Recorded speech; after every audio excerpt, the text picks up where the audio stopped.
Hello friends, पिछले video में हम लोगों ने एक्सचेंज रेट की बात की थी कि विनिमय दर होती क्या है और उसका एक यूएस डॉलर के कंपैरिजन में हम लोगों ने एक बेसिक आइडिया लिया था और ये भी समझा था कि किस तरह से लगातार वो परिवर्तित होती रहती है। इसी में हम लोग अब जो एक बहुत ही ज़्यादा इम्पॉर्टेंट कॉन्सेप्ट है और इंटरनेशनल जो भी ट्रेड होता है ना, अंतर्राष्ट्रीय स्तर पर व्यापार हुआ करता है, उसमें बहुत ही इंपॉर्टेंट खाता आता है, उसकी बात करेंगे। कॉम्पिटिशंस के लिए बहुत ही ज्यादा इंपॉर्टेंट है, बोर्ड एग्जामिनेशंस के लिए तो इंपॉर्टेंट है ही है। इसको हम लोग बोलते हैं अदायगी संतुलन। किसका संतुलन? अदायगी का। अदायगी का मतलब क्या होता है? किसी को पेमेंट करना। तो इसको हम लोग इंग्लिश में बोलते हैं बैलेंस ऑफ पेमेंट्स। और बैलेंस ऑफ पेमेंट्स इतना ज्यादा यूज होता है कि इसको हम लोग बैलेंस ऑफ पेमेंट्स की जगह क्या बोल देते हैं? BOP। ठीक है, ऑफ को नॉर्मली हम लोग स्मॉल ओ से दिखा देते हैं। अच्छा, क्या होता है ये समझना काफी ज्यादा महत्वपूर्ण है। ठीक, तो होता यह है कि कोई भी आपका एक देश है, वो दुनिया भर के सारे देशों से कुछ लेन देन कर रहा है। क्या कर रहा है? कोई भी एक देश, किसी एक देश के निवासी, अब देश का मतलब क्या हो गया? उस देश के निवासी हो गए, उस देश की सरकार भी हो गई, और पूरा शेष विश्व, यानी कि एक देश और उस देश के बाहर का जो भी विश्व है, वो उनके बीच क्या होता है? एक निश्चित समयावधि में, नॉर्मली हम लोग 1 साल का टाइम पीरियड लेते हैं, वस्तुओं, सेवाओं और परिसंपत्तियों के लेन देन का विवरण ही अदायगी संतुलन कहलाता है। समझिए क्या हुआ? वस्तु, सेवा और परिसंपत्तियां, ये आपका देश है, ठीक, और दुनिया है गोल।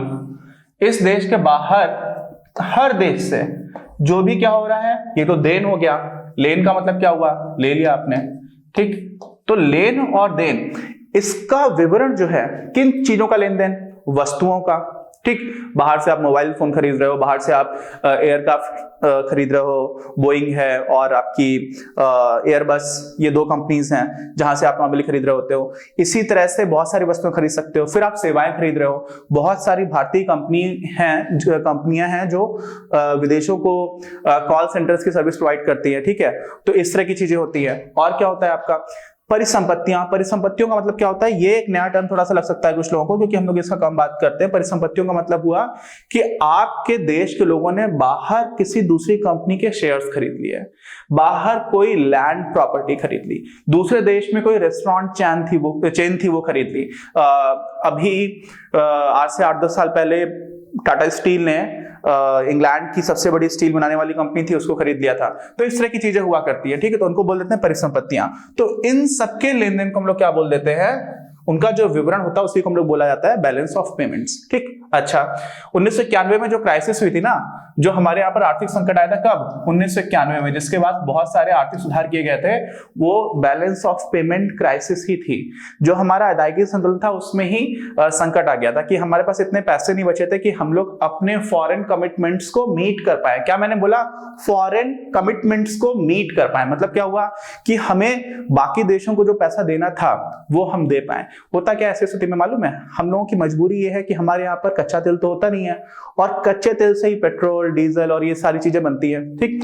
अब पेट्रोल और डीजल तो चाहिए ही चाहिए, और 1991 की जो अर्थव्यवस्था थी, वहां पर तो रिन्यूएबल्स में बिल्कुल भी हमारा इन्वेस्टमेंट बहुत ही ना के बराबर हुआ करता था। रिन्यूएबल्स मतलब जो गैर परंपरागत ऊर्जा के स्रोत होते हैं, जैसे कि सौर ऊर्जा है, इन सब में तो अब तो काफी ज्यादा तेजी से इन्वेस्टमेंट हो रहा है। उस टाइम पर तो बहुत ही कम था।